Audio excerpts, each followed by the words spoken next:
Hello once again. Welcome to the YouTube channel that we opened to have more contact during this situation, during this lockup.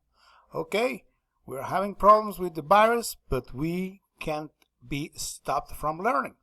And today we're going to talk about Travelogues.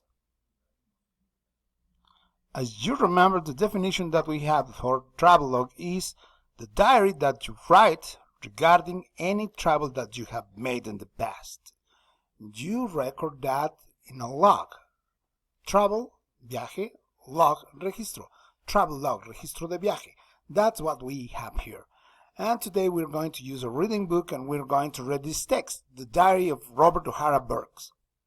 So let's start reading, shall we? In class, normally we do this. I assigned the reading to several students so they can practice the reading, and I monitor you for intonation, for pronunciation, and make some corrections. During this reading, I remember that we had some problems reading numbers, reading years, so I'm going to make a video about it, but in the meantime, let's read this. Please follow the reading and repeat the words if possible so you can practice. Practice is the mother of anything. Okay, so if you don't practice, you will never get good at anything. If you want to dance but you don't practice, you will be not able to do some figures or some complicated movements on the floor. You need to practice. If you want to be a soccer player but you don't practice, you will not be able to do it. If you want to speak English but you don't practice, you will have a delay in your learning. Okay, let's start. I'm going to make bigger the image, the picture, so you can read it as well. As I do. Title: The Diary of Robert O'Hara Burke. And here's the picture of the man, Robert O'Hara. Look, behind him, there's something. Atrás de él hay algo. There's something here. Look at this shape. Well, guess what? That is the shape of a country, an island, a big, big island. It's called Australia. I know the shape from the time when I was a student, same as you are now. So, this is Australia, and these are the parts of Australia. Victoria, New South Wales, Queensland, South Australia, Northern Territory, Western Australia. This is Australia. And we're going to read a travelogue about this man's travels. Robert O'Hara was the head, the boss, the chief of the Victorian exploration expedition from 1860. Remember, whenever you're saying a number that is a year, you're going to say it in two parts. The first part, 18, and then the second part, 60, 1860. Because we are living in 2020, we just need to know a few numbers, 18, 19, and then the second part, 60. So let's go to the next page. It says here, June 20th, 1860. And here we have some points marked in the map. Manatee, Cooper's Creek, Stewart's Stony Desert, Diamantina River, Flinders River, or Flinders. We don't know about the pronunciations. It will depend on the country. But this is what it says. And here we have Robert O'Hara writing on his diary. He's doing the travelogue of the diary. Of the travel, I'm sorry. He's writing this. Let's read together. Today, please, try to read it with me, okay? Today, aloud, en voz alta, léalo en voz alta, practique. Today I heard wonderful news. I will be in charge of the Victorian exploration expedition. A few other men and myself will leave Melbourne in 2 months. Our mission is to walk to the northern coast. We will be the first Europeans to travel so far in this incredible country. And here we have a picture of the men that were traveling. Look, they are holding something. This man is holding something that is like a hammer. This person is holding like a globe, a telescope. In this case, telescope can also be called glass spy. He's holding a plant. And this man is holding a spatula. So all of them have a different profession and an activity to be done during the travel. Let's continue our reading. Tomorrow our journey begins. I feel nervous but excited too. I have chosen the man to join me on this historical journey.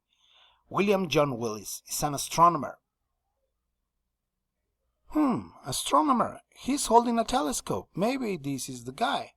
He will guide us using the stars at night. There is a total of 19 men. ¿Cuántos hombres había? That's right, 19, including scientists, geographers, naturalists, a cook, and a blacksmith. We are well prepared. These professions are easy to understand in Spanish. Scientist, tell me in Spanish, scientist. Geographer, geógrafo. Naturalists, naturalistas. A cook, cocinero. And a blacksmith. Remember, words that you don't know like blacksmith, you can look for that. Okay? Do it all the time. Whenever you have a word that you don't know, you should go and look for that in the dictionary, or you can use internet or some other sources. By the way, I didn't read the date. Look the date. August 19th, 1860. Let's go to the next page. August 20th, 1860. 15,000 people came to say goodbye to us today at Royal Park. That is the name of the place. Royal Park. A band played music and the mayor made a speech. Remember what mayor is? ¿Se acuerdan lo que significa mayor? Lo vimos en lecturas anteriores. Hay que ejercitar la memoria. Mayor. Alcalde. Everyone cheered for us as we left the city at 4 p.m. However, 3 of our wagons broke after only 3 kilometers. We are spending our first night in Essendon, just 4 kilometers outside the city. And here are the people that went to say goodbye. 15,000 people. September 6th, 1860. Repeat the number with me so you can learn it. 1860. Look at the picture. Now let's read what happened here. We have arrived at Swan Hill. The journey so far has been very difficult. We have never experienced so much rain in our lives. The ground is very wet and muddy because of the rain. Our wagons and camels cannot travel fast through the mud. We are hoping for some better weather soon. Mud. What is mud? Lodo. That's the reason it's stuck here. Next page. Read the date. October 12th, 1860. There is less rain now than before, but we have experienced new problems on the road to Menanti. Every day we walk through kilometers of hot sand. We have sand up to our knees. At every step our wagons and camels sink deeper. We have to stop every few minutes to help the wagons and camels. Everyone is exhausted. This is the place, Menanti, and look at the camels and at the other animals. Now there is a lot of sand. These are real pictures of Menanti nowadays. Imagine this in the time this was written, 1860. But look at the pictures of that place. Amazing, isn't it? November 20th, 1860. Place, Cooper's Creek. We can see the camels in the back. Here they are. And we can see Rothenburg Robert Hara writing on his diary while some people are gathered around the fire. We have arrived at Cooper's Creek. This is the farthest north any explorer has been before. We will discover new land with every step that we take. I have decided to wait here until March. The summer weather is too hot for us, and our camels need to rest. December 15th, 1860. I have heard that John Stuart is close to us. He is a great explorer and his team is faster than ours. I don't want Stuart to get to the coast first. 4 of us will leave Cooper's Creek tomorrow. The rest will wait for us to return. This is the other explorer, the competition. And Robert wants to be the first to arrive to the northern part of the Australia countryside. December 25th, 1860. Do you recognize this date? ¿Reconocen esta fecha? Christmas, that's right. The stony desert was easier to cross than other deserts. Due to the heavy rainfall, we have been able to camp by water every night.